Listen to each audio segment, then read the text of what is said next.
be summarizing the book If You Are So Smart, Why Aren't You Happy? By Professor Raj Raghunathan. Let's get started. Why even to bother about happiness? This is very well articulated by Marshall Goldsmith, who is the author of the very famous book, What Got You Here Won't Get You There. He has written the foreword for this book. In his own words, if you are smart and successful, and yet feel that you aren't as happy as you could or want to be, I wouldn't just recommend that you read this book. I would say that you owe it to yourself to drop everything else you are doing and start reading the book now.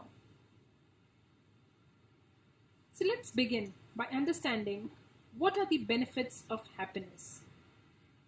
Happiness isn't just a feel-good thing.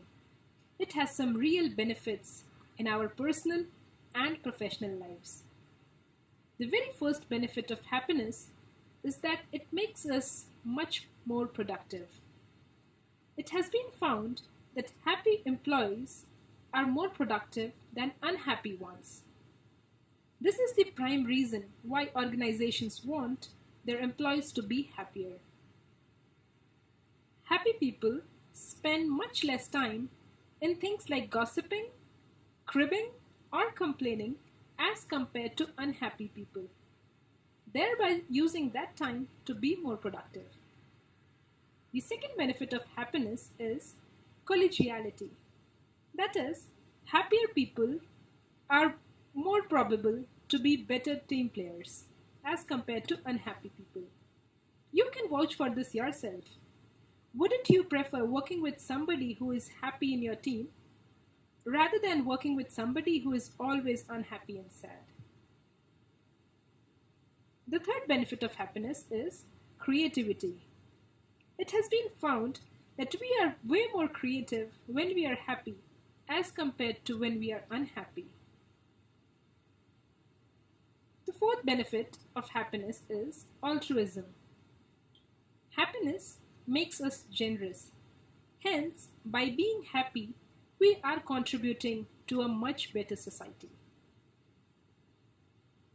Professor Raj has structured this book in form of the 7 happiness sins. These are the 7 sins that we commit on a daily basis that deplete our happiness. He has also mentioned the reason why we commit these sins. Along with it, he has mentioned the 7 habits of highly happy people, and have also given certain exercises to ensure that we inculcate these habits. So let's see these 7 happiness sins one by one. The very first happiness sin is devaluing happiness. In this segment, we are introduced to something called as fundamental happiness paradox. According to this paradox, we all want happiness, but when given an opportunity, we do not choose happiness. In fact, we often sacrifice happiness for less important things. Why do we do this? Majorly because we have several negative beliefs about happiness. Most of us believe that happiness can make us lazy or even selfish. Some people also believe that since happiness is such a fleeting emotion, that it's not worthwhile to pursue it. Another reason why we devalue happiness is because we do not have a fixed definition of happiness. We do not really know what is it that truly makes us happy. Which brings us to the first habit of highly happy. Prioritize happiness. The very first step to prioritize happiness is to clearly define it for yourself. Write down activities that truly make you happy and remind yourself to take happiness enhancing decisions on a daily basis. The second happiness sin is chasing superiority. From an early age, we get used to the feedback loop that says, in order to be valued and appreciated, we have to be the best. Hence, we start chasing superiority. There are several other reasons why we seek superiority.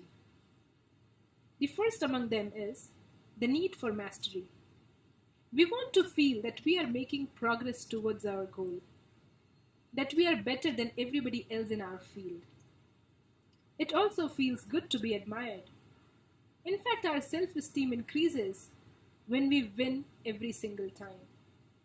This is why we start seeking superiority.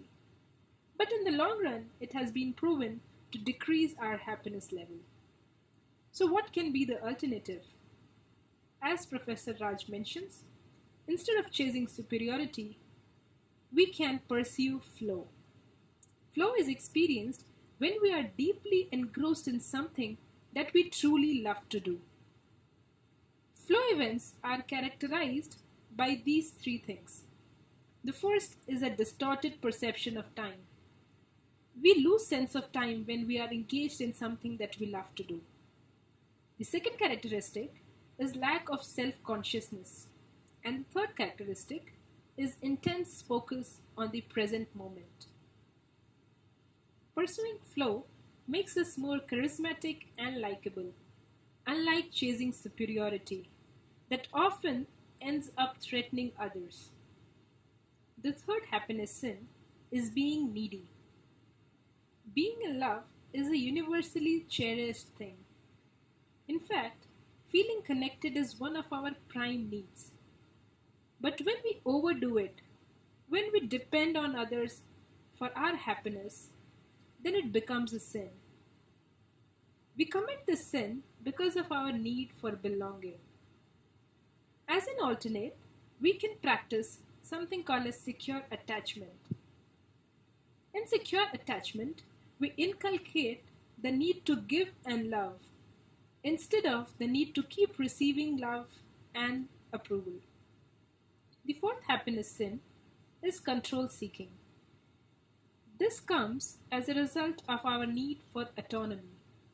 We all want to feel independent. We want to feel that we are in charge of our own lives. Hence, you can see that when we try to control others, we are faced with resentment. Nobody wants to feel controlled. Hence, trying to control people or situation results in a lower level of happiness.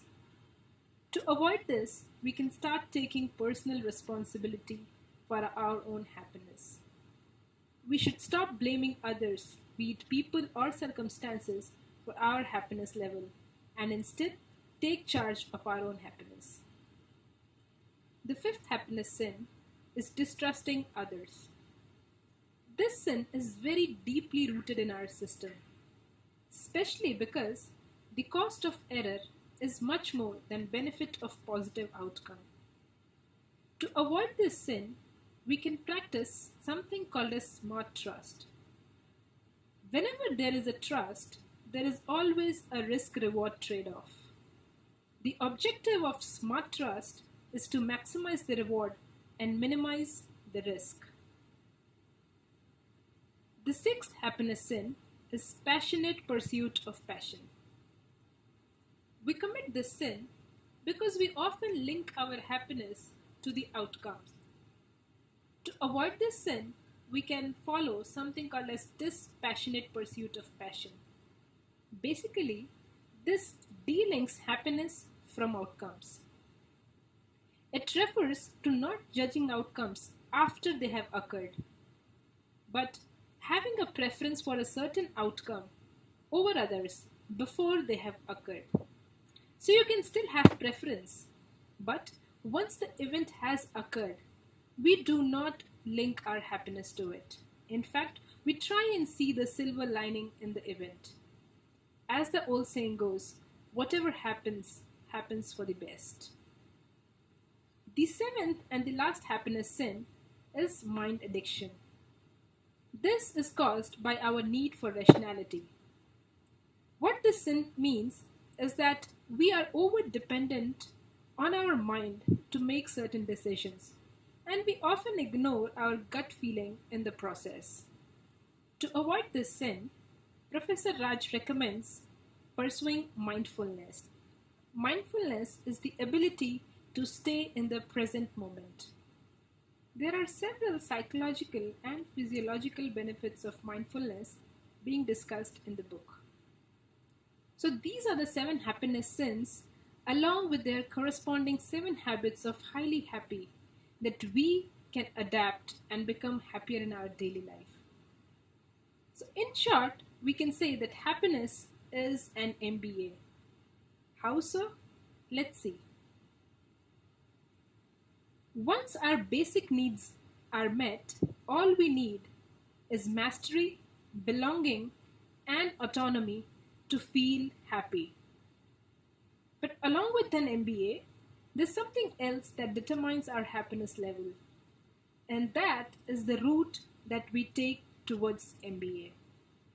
As you can see in this diagram, there are 2 routes to MBA: the scarcity route and the abundance route.